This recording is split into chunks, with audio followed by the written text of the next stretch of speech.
program is brought to you by Nescafe Master Roast.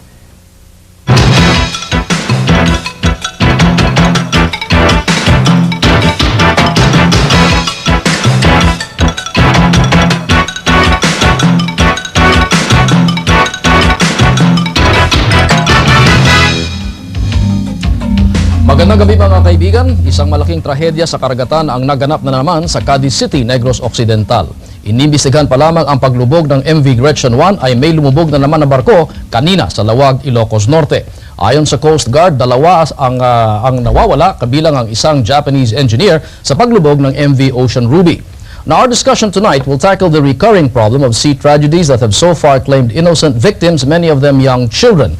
Do we really have enough laws to deter such major sea accidents? Or are these laws now too obsolete that they need to be revised? Are these laws in fact being enforced? For the next 1 hour or so, we will search for answers. And joining us in this discussion is the Administrator of the Maritime Industry Authority, or Marina, Administrator Paciencio Balbon Jr. He is with us in the studio tonight. Kasama rin natin sa usapan ngayon ay ang Commandant ng Coast Guard, Commodore Arturo Capada, nasa kanyang tanggapan sa Maynila. Mula naman sa ating remote point sa UN Avenue ay naroon si Engineer Nelson Ramirez, Chairman at Pangulo ng United Filipino Seafarers. Meron din tayong phone patch mula sa Cadiz City kay Mayor Eduardo Varela at posibleng makakasama ni Mayor Varela sa telepono ay si Amasita Oplas, isa sa mga survivors ng MV Gretchen tragedy. Nagbabaga at napapanahon ang ating pag-uusapan kaya patuloy na manood. Tumawag lamang sa mga telephone numbers na makikita sa inyong TV screens. Dong Puno Live will be back after these reminders.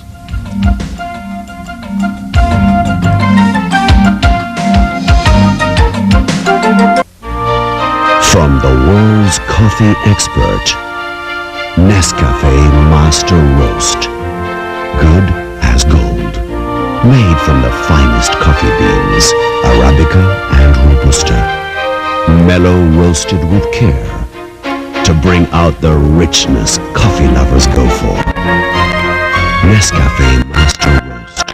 Coffee perfection. Mastered by Nescafe.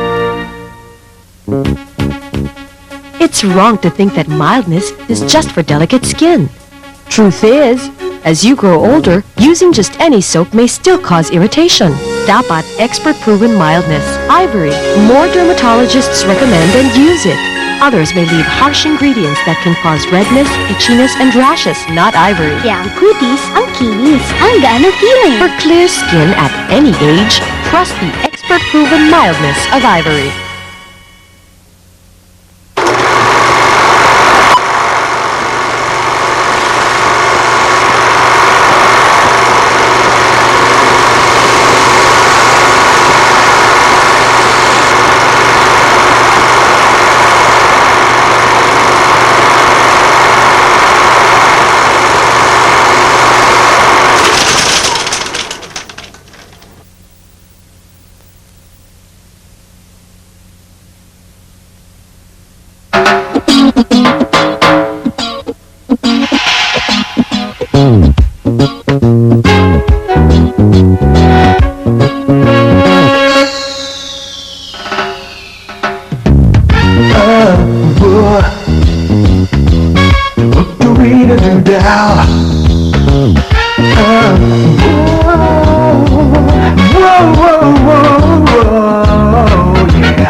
Iwas dito, iwas doon. Pero di maiwasan, hyperacidity, dulot ng lipas gutom, impatyo, at inom. Huwag magtiis, mag-Kreml S. Action starts in seconds. Panabagat sa pangangasim. Kabag, hilab ng tiyan. Sa fast action ng Kreml S, kalmado ang tiyan. Kreml S.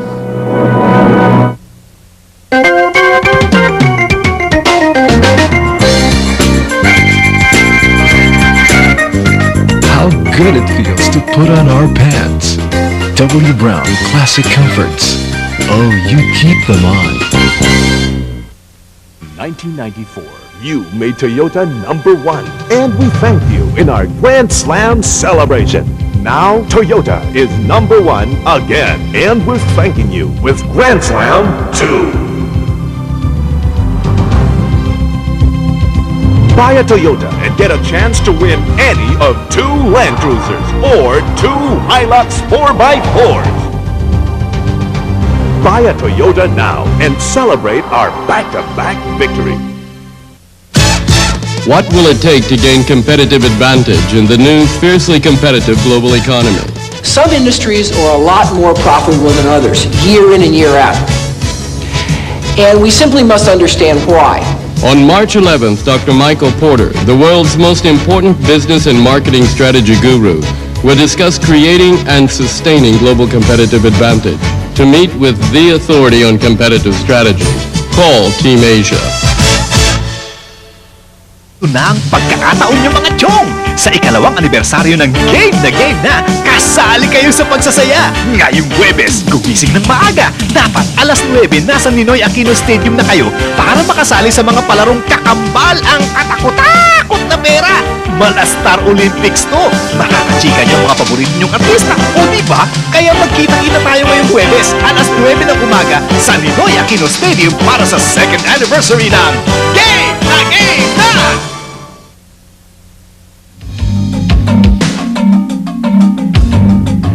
Balik tayo sa Daang Puno Live. Halos sunod-sunod ang sakuna sa barko. Walang malay na mga bata ang karamihang na biktima. Bakit walang matibay na aksyon ang mga otoridad para maiwasan na ang ganitong mga trahedya? Pakinggan natin ang report ni Danny Bonafe.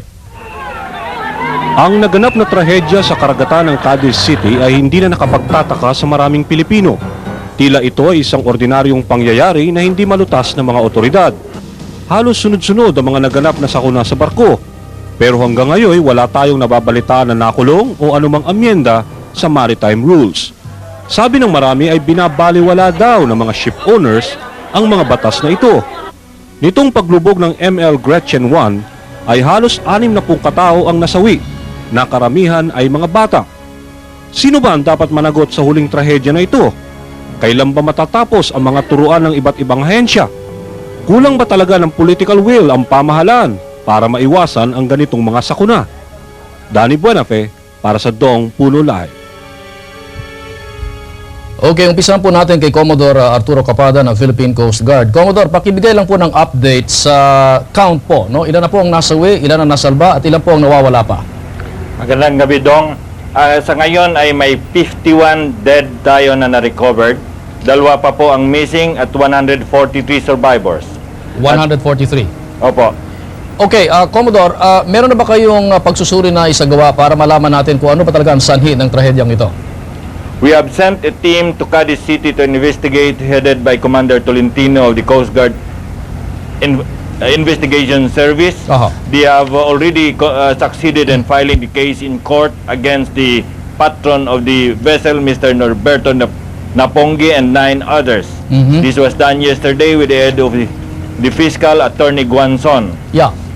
Ano po ang nalalaman natin ngayon na sanhi? Ito ba kasi marami yung nailalathala ngayon na overloading daw ang nangyari dito? Overloaded ho nga ba itong vessel na ito? With the evidence gathered, the ship was overloaded. It is only authorized 100 passengers. It carried 196 persons, including the crew of 10. So 186 po ang passengers, overloaded ng 86. Aha. Okay, ngayon, babalikan po natin yan, no? Kasi tatanungin natin sa inyo kung bakit nakalabas itong vessel na ito na overloaded na hindi tinitigil ng mga otoridad. Pero pangalawa po, itong kapitan na nabanggit ninyo, si Norberto Nepangi ba to? Arizo. Saan po siya ngayon? Nariyan po ba siya sa Cadiz? Nandun po sa Cadiz and with the Coast Guard kasi he elected to be with us for security reasons. You called him a patron. Sometimes tinatawag ko siyang kapitan. Ito ho ba'y kapitan o patron? Ano ba talaga rango niya? Ang nagmamando ng barko, tinatanggap natin sa rangko na kapitan. Aha. Pero ang lisensya niya ay major patron. Aha. Pwede ba siyang tawagin niya ang sarili niyang kapitan? Opo. So it's just an honorific title, parang ganyan. Tama po yan. Pero yung kanyang talagang yung talagang rango niya, patron. Ang lisensya niya ay major patron. Okay, totoo nga ho bang isa siya sa mga naunang umalis sa barkong ito bago habang nangyayari po ang paglulubog at pagsasalba ng mga pasahero? Wala tayong katibayan tungkol dyan. Ang nasabi niya sa marine protest na na-file sa Coast Guard ay tumulong pa siya sa pagsagip ng mga tao at saka sa organize ng rescue party. Okay, pero totoo ba na talagang walang nasawi doon sa crew at sa, of course, the captain, dahil natin pa rin siya. Pero sa crew, wala na ho nasawi? Opo, totoo yan. Most of our casualties were women and children. 10 na crew ay safe. Okay, ngayon, matanong ho po yung, yung mga nakita nyo mga facilities doon for the safety. Ilan ho ba mga life jackets ang nakita niyo doon sa barkong ito? Sa ngayon, wala na pong life jacket sa barko. Wasak na wasak yung barko. Its upper decks ay wala na. It is listed in the certificate of inspection that it was authorized 114 life jackets. No life jackets for children. Meron ho ba kayo nakitang life jacket sa mga survivors? Mayroon po. Meron. Nabilang ho ba yon? Hindi. Okay, dahil sa apidabito ng kapitan, ang sinasabi niya meron silang 128 life jackets. Pero nakalagay dito sa certificate, 114 life jackets ang naroon. Tama po yon. So medyo sumobra siya ng bilang. Palagay ko. Okay, yung mga life rafts meron ho bang life rafts dito sa motor launch na ito? Ang nakalagay rin po sa CI niya is 7 life rafts, 25 person capacity. According to his affidavit, walang magamit dito sa mga life rafts na ito dahil nasira daw at na masyadong malakas sa mga alon at ang hangin. Meron ho ba na rescue na nasa life rafts na ito? Wala kaming nakita. Wala nakita. Kayo naman po, sa Coast Guard po, kailan kayo nakarating doon sa barko para masagip, yung mga nasa karagatan pa? Pagkatapos nung mangyari yung trahedya, mayroong nakapagsabi sa Coast Guard Detachment doon sa Cadiz, pumunta kagad yung mga tauhan ko para tumulong sa pag-rescue sa mga pasahero at saka sa... So mga Coast Guard vessels ang nakasagip doon sa mga nasa karagatan? Hindi po. Kasi itong barko ay papasok na sa ilog, hindi pwede yung barko natin doon. Ang mga nakasagip ay yung galing sa Coast Guard Detachment, yung doon sa shore. Malapit po ang barko sa lupa noong mangyari ito. I understand ho that this boat o itong vessel na ito, naroon doon sa parang na-stuck daw siya sa isang sandbar o malapit sa very shallow water. Nakita ho ba ng Coast Guard ito? Yaman din lamang na mga 500 meters lang yung Coast Guard mula sa barkong ito. Nakita na nung nakarespondi kami nung mangyari na aksidente. Kasi gabi ito nangyari, mga alas 8 ng gabi noong mag-grounded siya. Papasok siya sa channel, nung magmanyubra siya, nagkamali ng pag-ikot, napapunta siya sa mababaw. Kaya nung mag-grounded ang vessel, tumagilid, at saka pumasok yung tubig sa barko. Meron ho. Nagpanik na yung mga tao. There were at least mga 4 hours while this whole thing was happening, from the time na medyo nag-anchor siya muna hanggat yung nangyari yung pagdating nyo mga alas 9 ng gabi na medyo tapos na yung nangyari. Wala ho bang radyo? Wala ho bang komunikasyon sa pagitan ng barkong ito at saka yung inyong station o any other government agency along that line? Ang na-receive ko na report, walang radio ang barko. Walang radio ang barko. Okay, now let me ask, rather than guess, meron tayo itong videotape ng kapitan mismo, na pinapaliwanag niya ano sa kanyang pananaw ang naging dahilan nitong trahedyang ito. Pakinggan natin. Pag-alis namin sa bantayan, malinaw. Hindi masyado malaking alon at saka katamtama ng panahon. Pagkatapos darating kami ng parola ng Cadiz. Tapos nag-angkurahe kami kasi kasi hindi makapasok ang lansa kasi mababaw ang tubig. Yung low tide. Bandang alas 6 naglakas-lakas ang hangin. At saka naglaki ang alon. Sinabihan kong mga pasahero ko na alas 7 pa tayo makapasok sa Cadiz kasi pa-high tide na. Naglakas ang hangin tapos malaki ang alon. Ngayon nagdami ang tubig sa engine room. Kasi sa laking alon, nakapasok ang tubig sa banda pupa.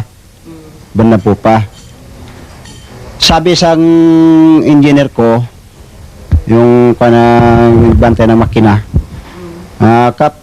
hindi na ito makaya. Kaya pumasok ng tubig banda pupa. Sino ko baka siguro baka may butas ang kanyan, ang sa may yung sa may kasko. Baka may butas. Ya wala man. Pero masyadong malaki ng alon. Ito kanyo nang nangyari. Okay, kay Commodore Capada bago kay Administrator Balbon. Commodore, una-una, na-establish po natin na una-una mukha yatang hindi useful daw, hindi nagamit yung mga life rafts. Walang radyo itong barkong ito. Wala ho bang inspection bago umalis o bago magpalaot itong mga ganitong klaseng barko doon sa pinanggagalingan nila? Wala pong inspection na naganap nung umalis ito sa bantayan. Kanino po bang, wala ho bang government agency na authorized or charged with the responsibility of carrying on an inspection? The Coast Guard is no longer conducting inspection of vessels after the transfer of functions to Marina based on Executive Order number 125 as amended by 125 Alpha. Okay, so the Coast Guard has nothing to do with inspections of these vehicles? I mean, of these vessels? Wala po. Wala. Okay, well, we have to take a break now. Pagbalik natin, we will ask some questions of Administrator Balbon. Pagbalik po natin. Ko, tapukan kami nga tanan sang atop. Maninguha namon nga makagawas kami. Makagawas naman kami, didto namang hinapakay sang kahoy sa amon, didto kag nabuwag siya. Ngo na akon maguniti. Dason, sige akon pangahamkahan sa iya. Hampakon ak pagudto sa bawod, habit matak malumos. Magami kahoy ako nagunita, nakatunga ako.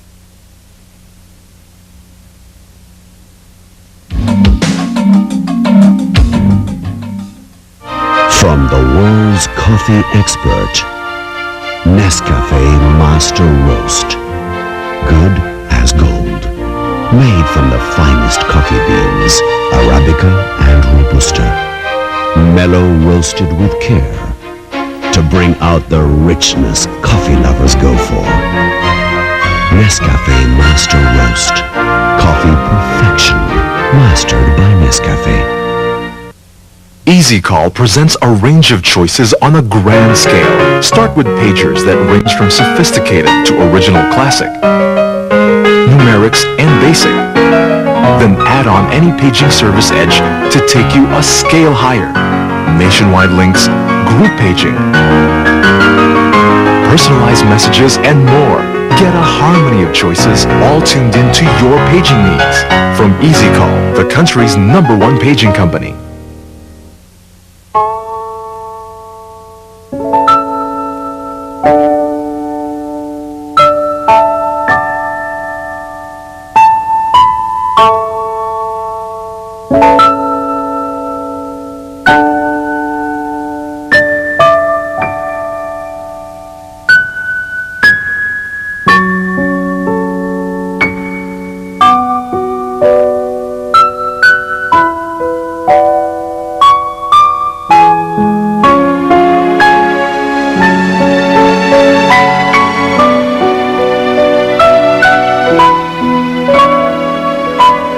Johnson & Johnson and your touch, the language of love.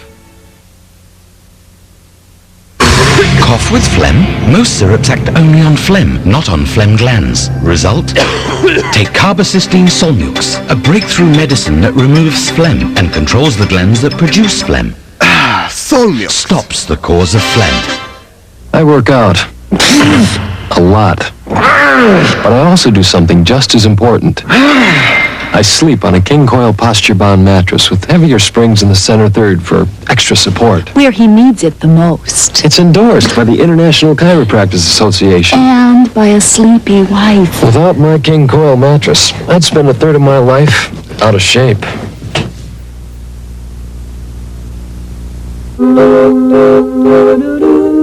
Regent custard cake. Just like fresh oven baked. Regent custard cake. It's soft with delicious creamy filling. It tastes so good. Regent custard cake, and also available chocolate cake. From Regent.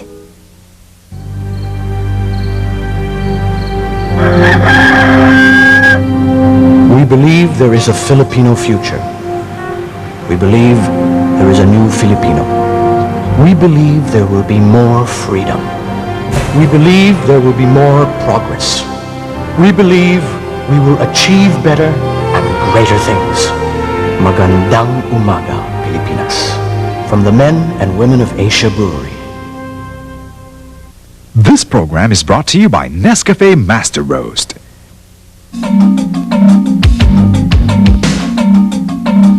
Well, Administrator Balbon, kung talagang tutusin no, talagang mukha yatang if there was any vessel na hindi dapat magpalaot no, or mag-sail, ito na yung isa sa mga vessel siguro yan eh. Mukha yatang this was as an old vessel, it was a wood vessel, walang communications equipment, may question pa kung talagang sapat ang mga life rafts doon, at yung mga vests din, yung mga life vests kung sapat yon. Paano ba nangyari at itong vessel na ito ay is-sailing? Bakit pa parang nasa karagatan pa ito? Well, in the first place, gusto natin iset yung mga records straight. Unang-una, the vessel was built in 1986, so it is 10 years old. It's wooden hulled. Yeah. And at that point in time, and when we last inspected it, it contained the complete set of life vests and the appropriate equipment. Kailan ho last inspection ito? February po. Totoo bang it did not pass that inspection? There was a recent inspection na talaga it was found unseaworthy? We don't understand or we don't know where the information originated actually, because there has never been any stoppage of the vessel due to questionable seaworthiness.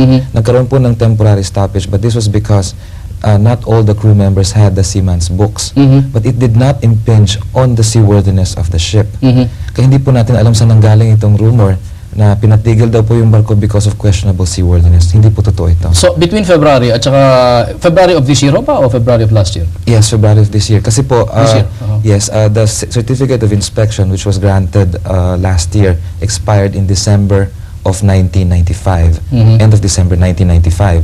That was about the same time that the vessel should have undergone dry docking. So, lahat nito nakita nyo where all the safety equipment were on the vessel na last time you inspected it? Opo. Okay, itong kapitan naman, is it true na itong kapitan na ito, hindi man pumasa ng high school ito? We also don't understand kung bakit nagiging issue ito, no? Because people who are granted minor patron or major patron licenses by the Professional Regulations Commission need not be graduates of maritime schools. Ito pong mga graduates of maritime schools and which get the appropriate license after required apprenticeship training are those that start from 4th engineer pataas hanggang chief engineer. So para experience lang ito, sa karanasan lang. They do not have to go through any formal schooling. Hindi po. Is that true even of vessels na may mga 100 na buhay ang nasa kanyang pag-iingat? Opo. Kasi I think base po doon sa existing Philippine Merchant Marine Rules and Regulations na minana po natin, ang determining factor po ay itong vessel size. Yeah, but look at this particular situation. Mukha yatang ang kapitan. Merong time-honored admiralty or law of the sea ata na the captain goes down with his ship. Hindi ho ba? Apo. Isa yata sa una, umalis itong kapitan na ito. Kasama pa yung kanya mga crewmen. Tama ho ba yun? Maling-mali po yun if ever it is true. No? But we are in the process of conducting our own investigation. Meron po kaming public hearing in Cebu on the 27th.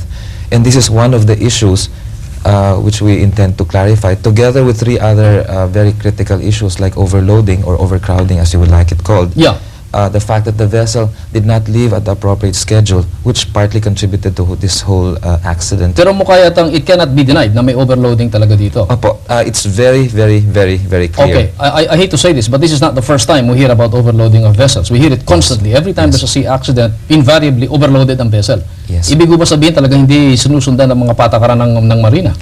Ang ganito po, if I may just put everything in proper context, in 1991, when there was still passenger head counting, the Coast Guard already issued a circular that says they will dispense with head counting and they will put the responsibility of sailing with safe loads on the master and the owner of the vessel. Ngayon, this was reinforced in 1993 with the issuance of a presidential executive order, EO 493, which simplified vessel clearances for inter-island ships so that inter-island vessels clear only with the Philippine Ports Authority. Pero ano ho ang dahilan nun? Kasi kung hindi nagbibilang ng mga tao, nag-head count, di ang daling i-overload yan. Kasi kung walang mangyari, di walang makakaalam. Opo. But I think it was all mainly because of the effort to streamline red tape, streamline bureaucracy and eliminate red tape. Kasi during that time, before a vessel sails, nagfa-file po siya ng tinatawag nating departure clearance from a given port. Sino hong gumagawa nun? Ang mga tripulante, theoretically the master po, Yeah. from 8 government agencies, namely the Philippine Postal Authority, Customs, National Quarantine Office, Bureau of Animal Industry, Bureau of Plant Industry, National Telecommunications Office, Pero Philippine Coast Guard. kung magsinungaling siya, anong penalty? Noon po kasi may actual boarding. Yeah, kaya nga. So, pero ngayon, wala na ngayon. Wala na po. So, wala nang control yan. The existing rules on these things are those that are applicable during the time of the Coast Guard. Ito po yung mga penalties imposed on both the master and the ship owner, which Marine has adopted. But I don't understand. If Marina no longer does it, if the Coast Guard no longer does it, who does it? Nobody does. Nobody does it. So, vessels do come and go, and if they're overloaded, hindi malalaman hanggang kung hindi magkaroon ng aksidente. Or nagkaroon po ng spot checking. Or who does the spot check? Kami po. Kayo? Okay. Like, during the peak season last year, and as a response to the spate of accidents late last year, we have been directed to board the vessels and pre-clear them for sailing during the peak I don't season. understand, Administrator. It may not be your fault because it's the way the law is. Sa kadamihan ng ating mga seamen dito, nag-e-export pa tayo ng mga seamen. Ang dami namang qualified na seamen dito. Bakit po tayo nagkakaroon ng isang kapitan Kuno, na hindi man high school graduate? Pagdating ng ganitong klaseng problema, hindi man nag-iisip siguro itong tao to dahil walang training eh. Apo. Simpleng-simple po ang sagot dyan. It's the disparity in the salary rates between an overseas seafarer and a domestic seafarer. The truth is we have an excess. So I was told, no? You're saying all the good guys have left.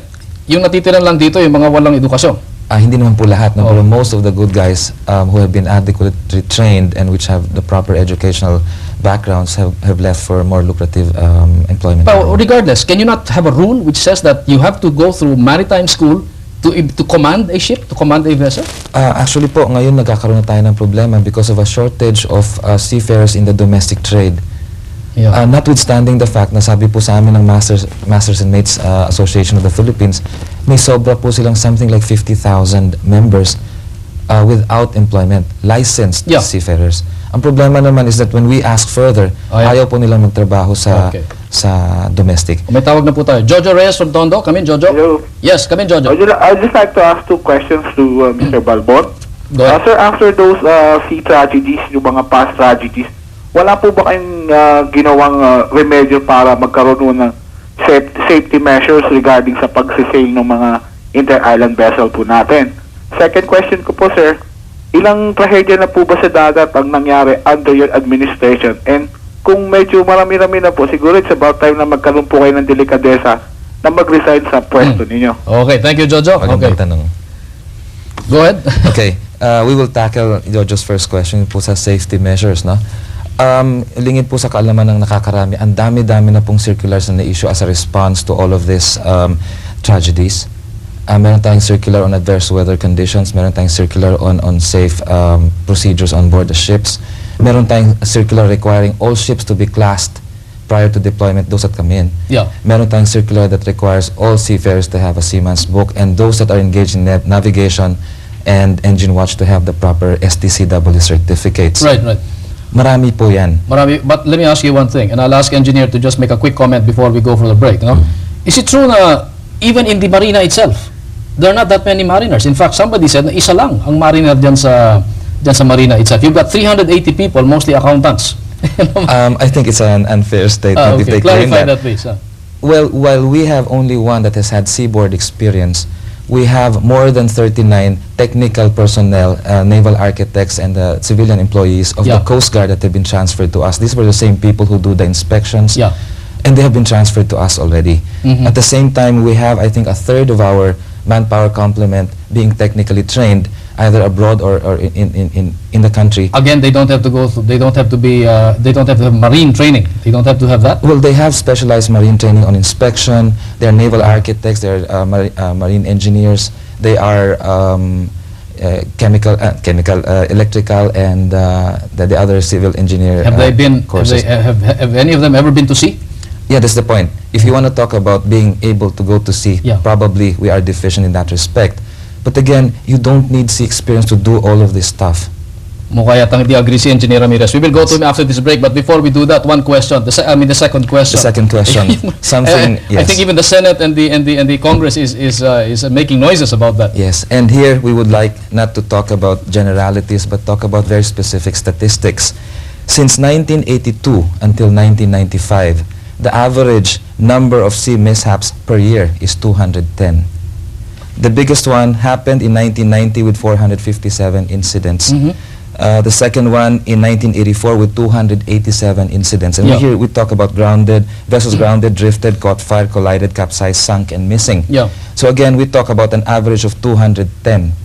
During the time that we took over, in 1994, the number of accidents has gone down to 166. In 1995, it's just down to 181. Yeah, but how many were killed in those 166? Okay, then we go to another set of statistics. From the same period, 1982 to 1995, there is an average of 510 casualties annually. The biggest one happened in 1987 with the Doña Paz thing. And what was registered in the PCG search and rescue records is a total of 1,858 casualties. During the last 2 years, as we have mentioned, and that means our term, the number's gone down to 247 from a high of 462 in 1993. And it has gone down again in 1995. Are these dead people or injured or missing? What was this? These are casualties. Casualties. Both persons missing and bodies recovered. Okay, if our audience is beginning to think now that they're not going to anywhere in this country by boat, I don't blame them. When we come back, I'm going to ask Engineer Ramirez about his comments on this. When we come back, after this break.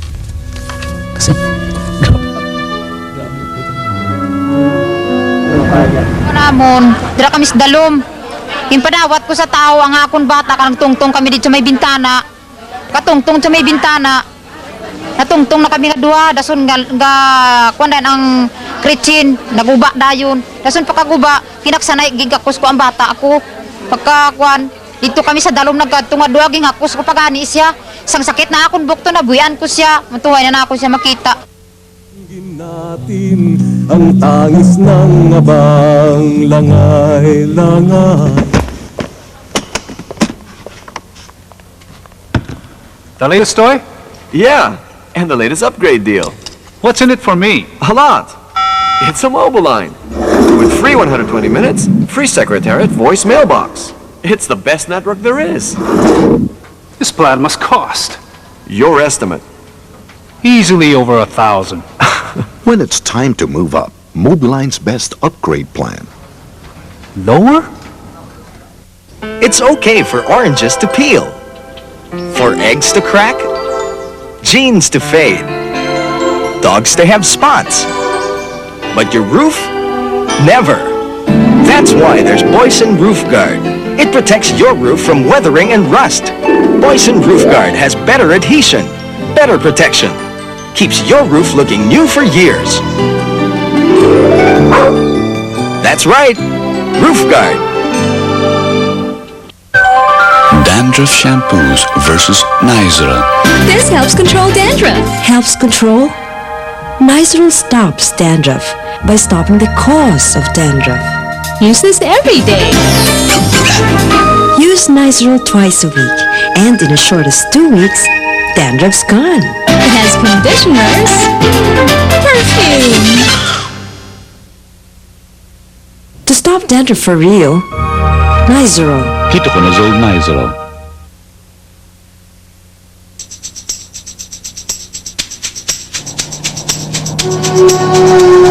Introducing Mitsubishi Motors Buyer's Best Deals. Choose from our easy-own plans. And our new end-term payment plan. Now get low down and low monthly. Mitsubishi Motors Buyer's Best Deals. There's no better time than now.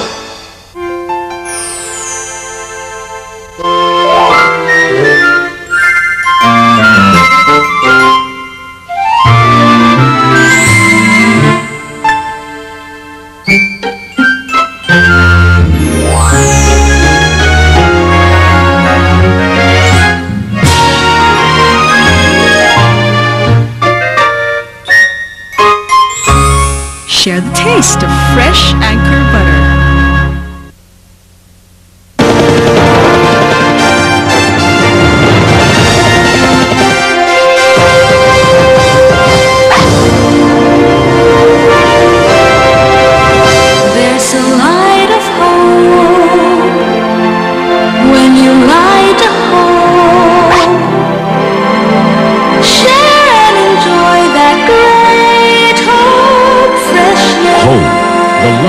selling luxury cigarette.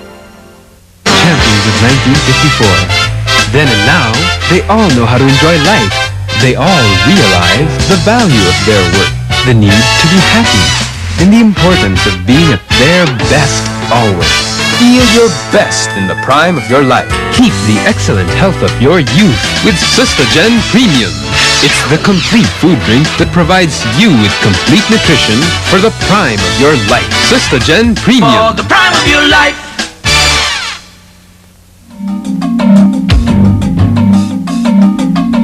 Okay, just a brief rejoinder from Administrator Balbon. You quoted some figures to show na medyo bumababa yung mga casualties in the last couple of years. Kaya lang, I'm not so sure na talagang masisihan ng mga tao dyan because it's still showing a couple of hundred people. Yes. Does that show that this way of traveling might not be the safest way of traveling?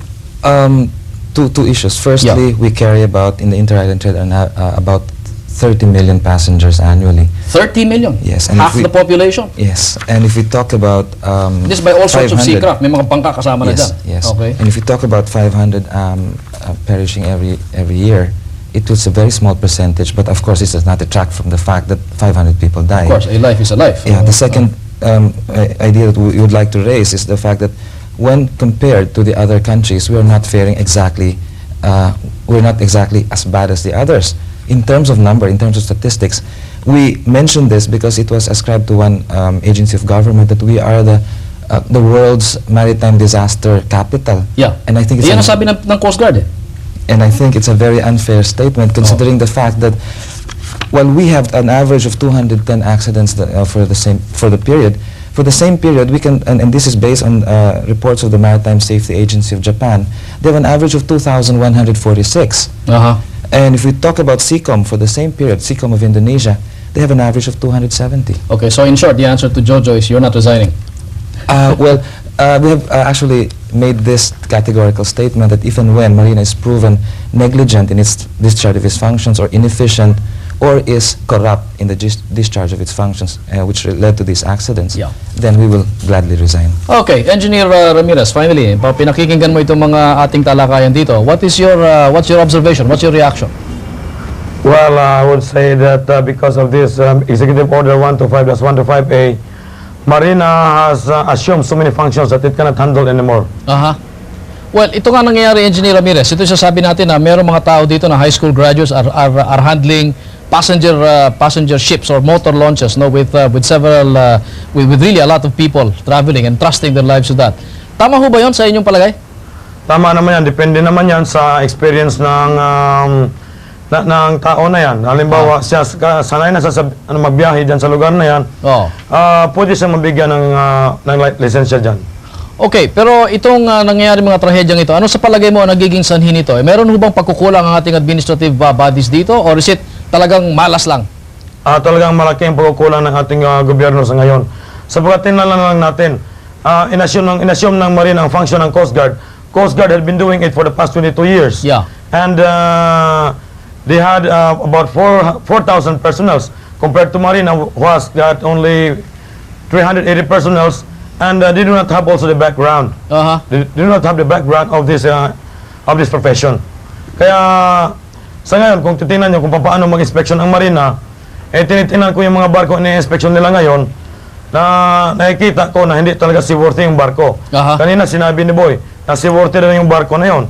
Paano naging seaworthy yung barko? Ay nag-collapse yung upper deck. Masasabi ba natin seaworthy yan?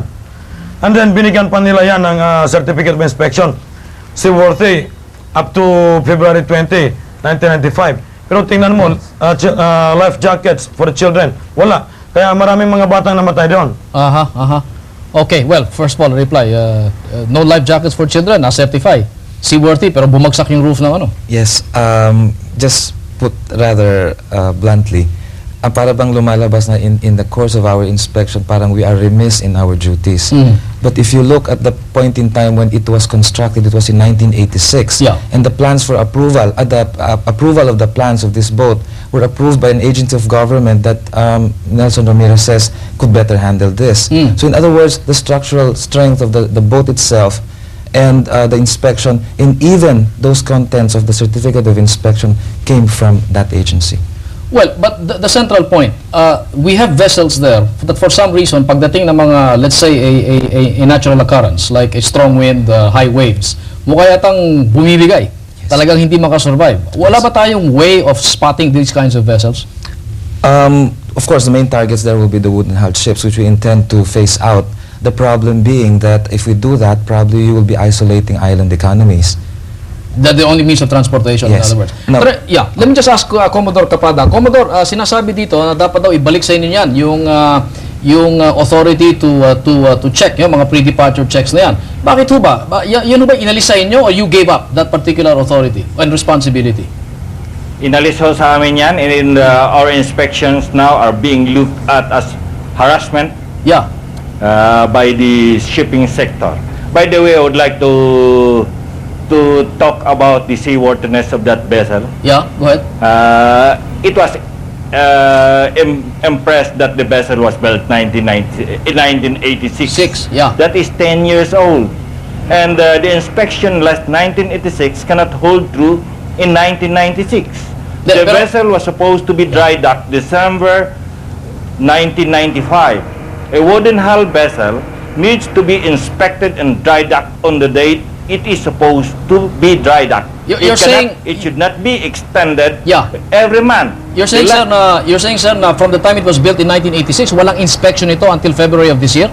Mayroon po. Every year that vessel is Every required to go on dry dock and to be inspected. Okay. We are remiss in our duty if we do not do that. Well, let me to just extend it 3 months, that is from December, it was extended to January, it was extended to February 20. The last extension was 20 March. It is placed on the CI. When the Coast Guard was conducting this, we do not stamp the extension on the CI. We do an inspection and give a conditional certificate of inspection if it is found seaworthy. Okay. I beg to disagree that there was an inspection and the vessel is automatically seaworthy just because the Coast Guard certified that this is seaworthy in 1996, in 1986. Okay. Sagot. No? Or what do we know? Will that never get dragged into... Well, the point is, this was supposed to have been dried up. Hindi na dried up. Yes. Bakit nabigyan ng clearance ito kung hindi na dried up? Yun lang naman ang punto niya. Well, it is a common practice and it did not just start with the Maritime Industry Authority. Well, it may be a common practice, pero yun ba is a safe procedure? Well, before an extension or before the issuance of a certificate, a conditional certificate of inspection, there is actual inspection being done. If we look at the history, even of the Philippine Coast Guard, there have been extensions. Yeah. And MV Giwan, which sank in Samar, had a 1-year CCI. MV, what's the other one? The one that also burned also had a 1-year extension on the certificate of inspection, notwithstanding the fact that the vessel has been 2 years overdue on dry docking. Okay, well, we'll get back to this, but we have a question here from Jane Petralva of Cebu. Come in, Jane. Yes, I have a question for Commodore Capada. Okay. There is a Coast Guard detachment in Bantayan, which is the port of departure, and another one at Cadiz, which is the port of entry. Now, there is no showing, no reports whatsoever as to the roles of these Coast Guard men at the time the Gretchen left and the time Gretchen arrived at Cadiz. Has your office, Commodore, conducted an investigation as to kung anong ginagawa ng mga tauhan mo doon?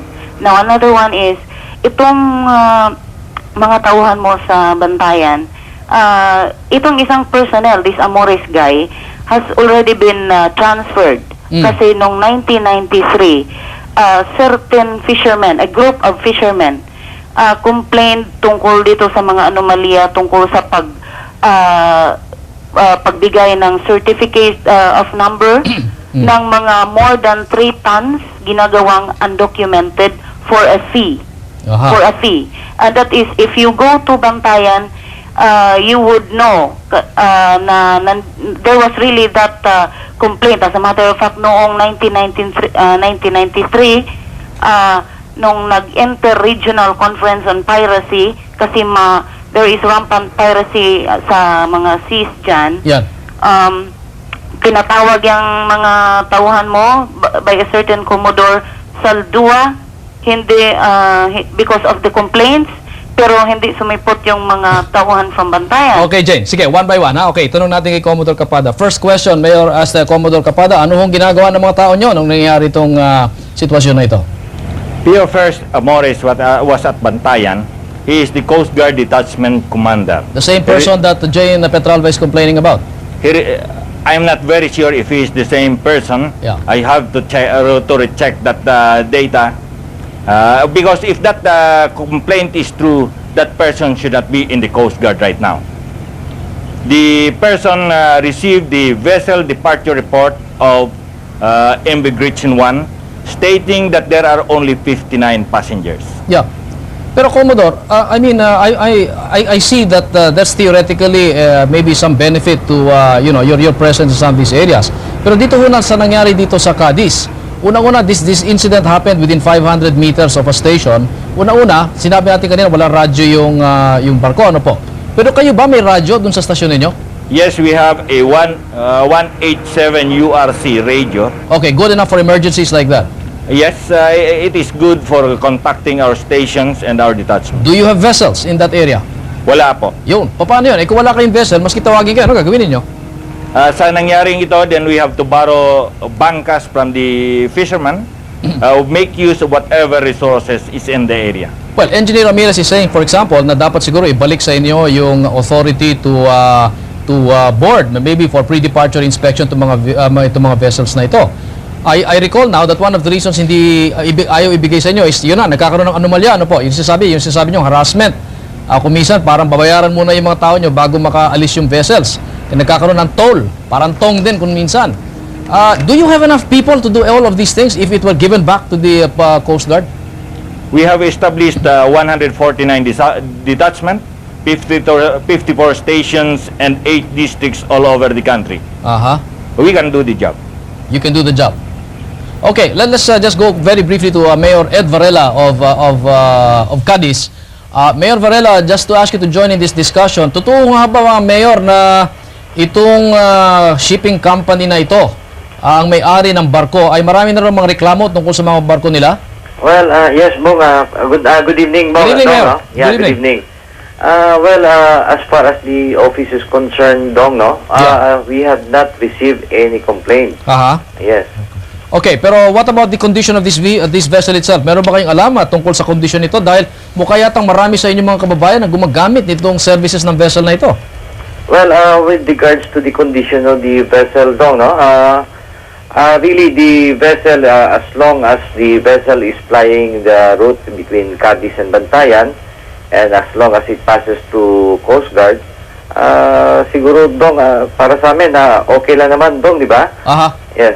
Wala ba kayong balita, gaya nung narinig natin kay Jane Petralva sa Cebu, na mga anomalya daw tungkol dun sa mga detachment sa Bantayan? Yes, again, as far as the office is concerned, wala. I did not receive any complaint, no. Okay, Mayor, are there any survivors there right now with you? Yes, there's one here right now by the name of Anita Oplas. Anisita Oplas. Yeah, I'd like to ask her, if you can ask her, Mayor, no, kung paano niya, how did she save herself? Did she, was she able to grab any life vests? Did she have any relatives with her na either perished or were able to survive? And how did they do that? Yes, Dong. I'll give you to one of my, para maka-translate niya into Cebuano to the survivor, okay? Okay. Okay, good evening. Yeah, good evening, sir. Gusto ko lang ipatanong dun sa yung sa survivor natin, no? Kung si Miss Anasita Oplas, kung paano niya ang nasalba ang sarili niya? Siyang salitain natin po. Okay, let her. Can she speak in Tagalog? Okay, please translate the question and ask her to answer, please.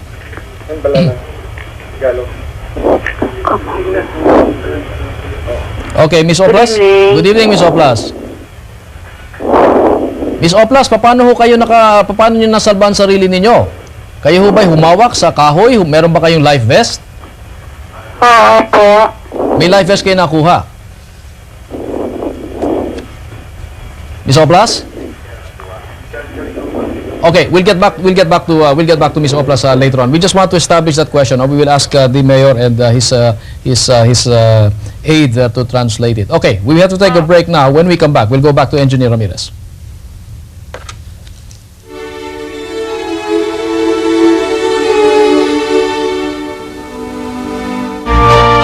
from Engineer Ramirez, may tanong ko po kayo, dahil alam po ninyo, okay, I appreciate what Administrator Balbon is saying about the casualty rate and how it has gone down. Pero in this kind of business, like in any public utility, a single death is unacceptable. I mean, ang kailangan dito, zero talaga. Hindi ho ba?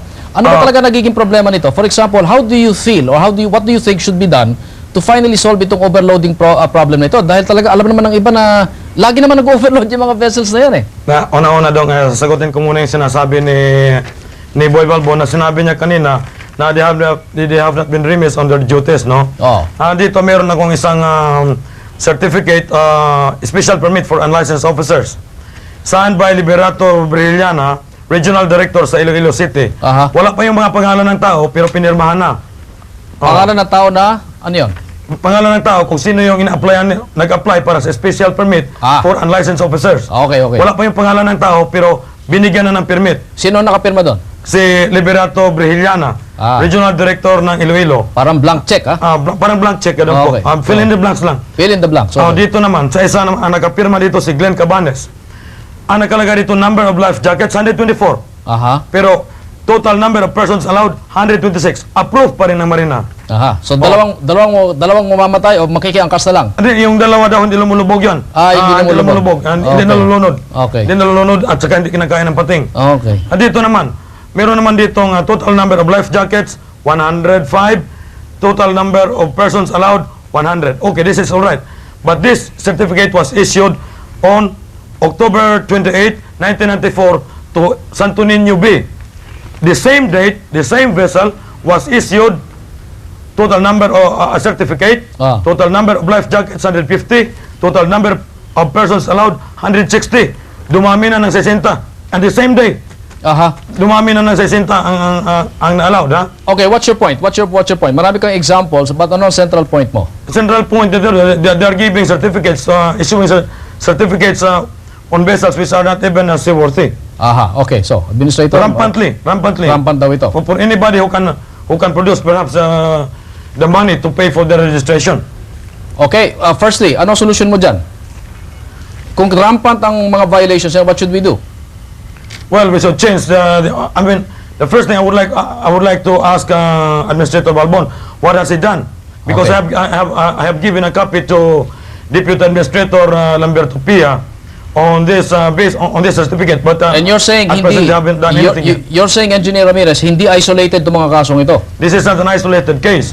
And there is also one statement that Administrator Balbon said a while ago that they had been inspecting conducting inspection of vessels, no? Pero I would like to challenge Administrator Balbon that we will conduct an immediate or an inspection tomorrow on vessels in the dock in North Harbor. If we will see if the vessels that you have registered as safe and seaworthy will really be seaworthy vessel. Let us conduct also the readiness of the crew, because I have been inspecting these vessels which had been certified seaworthy by Marina, but I found that there were even no fire hoses. Okay. No fire. The fire extinguishers were already expired. Okay. No fire axe. Okay, the point is made. Well, Administrator, the central point is maraming butas talaga, yung enforcement. At saka nasabi according to Engineer Ramirez, many instances, rampant cases of just violations that are, just overlooked by Marina? Firstly, I think the examples given were done during the time that there was this transition of functions from the Philippine Coast Guard to the Maritime Industry Authority. The documents that he cited, firstly, the one that where it was the so-called blank check document, we checked on it already, and that document was never even released, and we don't understand how they have a copy. But why does a guy sign a paper like that, even if it's not released? It was with the understanding that actually the names were already there. Ganon? Yeah, actually, hindi sa document. The names were submitted in a separate sheet of paper. But that paper has not yet been but that's released. at the very least. He's a very careless guy. I mean, why is he going to sign something like that na wala nakalistang pangalan? He's been castigated for that. But the other instances, especially on that vessel where the same day there was an increase in capacity, it was because of re-add measurement. You see, what happened was the vessel had the capacity to carry more passengers, and when they requested for it, and there was a re-evaluation of the capacities and the plans and whatever, that it showed that the vessel can carry. So you're saying the latest one superseded the earlier one? Yes. Okay, so engineer, baka naman ano lang yan, administrative processes lang nangyayari dyan. Hindi, meron pang isang sinasabi sa Administrator Balbon bago nag-take over ng function ng ang Marina sa Philippine Coast Guard. Dito na lang sa pag-issue ng Seaman's Book. I think you could remember this boy exactly. And we were on the same, on one radio station, sinabi mo, na if Marina cannot process the Seaman's Book in half day, tinatayak mo po yung opisina mo, magre-resign ka. Boy, sa ngayon, no, for the past 2 weeks, seafarers are queuing as early as 4 o'clock in the morning.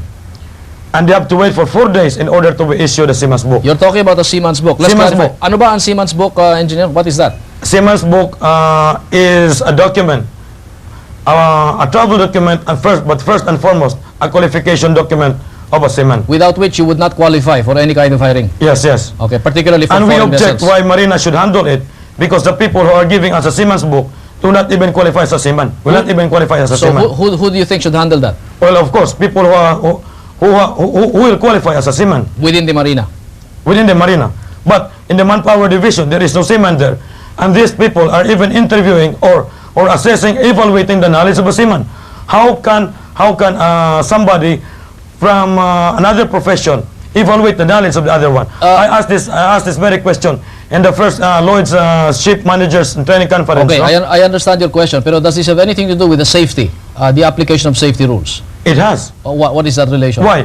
If you are going, will you just give the Seaman's Book indiscriminately to anybody who do not have any knowledge in this profession? Okay. Administrator? Well, again, deficiencies in the in the way the office is run by delays in the issuance of Seaman's Books? Yeah, he talked basically of 2 issues. Firstly, the pledge to resign if I do not improve on the previous practice. In October, we launched what we call the SIRBAS project, where we computerize the processing. And this has resulted in a processing time of not even 1 day, as in previous, but half a day. Pagkatapos po, yung pangalawang issue, na sinabi nila na Seaman's Book ay ini-evaluate, yung mga seaman pala ini-evaluate ng mga people from other professions. Marami talaga nakalinya niyan para sa Seaman's Book, ano ba?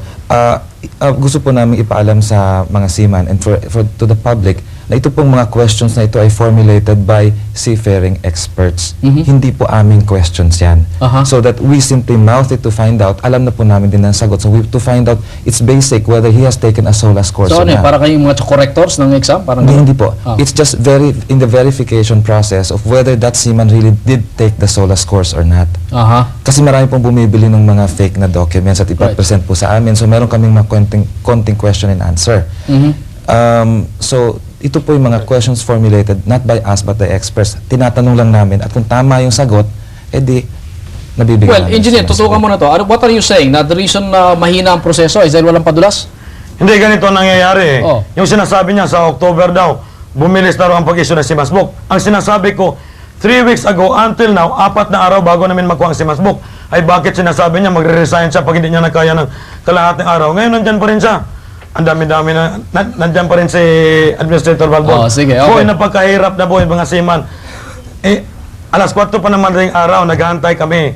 Naghahantay yung mga seaman dyan. 4 na araw bago sila makakuha ng Seaman's Book. Ngayon sinasabi mo, magre-resign ka. Okay, address that, pero let's put it in the larger context. Now, all of these things are incidents. Example to, mga halimbawa ito, kung bakit nagkakaroon ng pagkukulang sa pananaw ng maraming tao sa ginagawa ng Marina. At dahil dito, let's say for example, pag safety na pinag-uusapan, mas malaki siguro nagiging resulta niyan dahil sa kakulangan nga ng Marina. Yes. First, on the issue of yung medyo napatagal daw the last 3 weeks, totoo po ito. We did the research. Medyo nagkaroon ng backlog dahil sa natanggalan po kami ng budget. Budget. And nawala po yung aming mga casuals at saka yung mga temporary hires. No? And this has created a temporary backlog. Pero we have augmented the Maritime Manpower Office of Marina with personnel from the other offices and they've undergone special training the last 2 weeks. Ngayon po, and I'm sure of this because I was just there this afternoon, walk-in na po ang ating mga applicants. Okay, sabagay, libo-libo naghihintay nito. Pero let's have a question from the public. Then I want to go back to this to the issue of how we can avoid mga similar instances of this particular vessel ML Gretchen 1. No? So Wayne Diman from Quezon City, come in, Wayne. Good evening. Good evening. I would like to ask this question to Commissioner Balbon, how many of our passenger vessels that are 25 years old that are still in the service? Mm-hmm. And another one is, since you admitted that you are understaffed and unexperienced, and some of your men are unexperienced with regards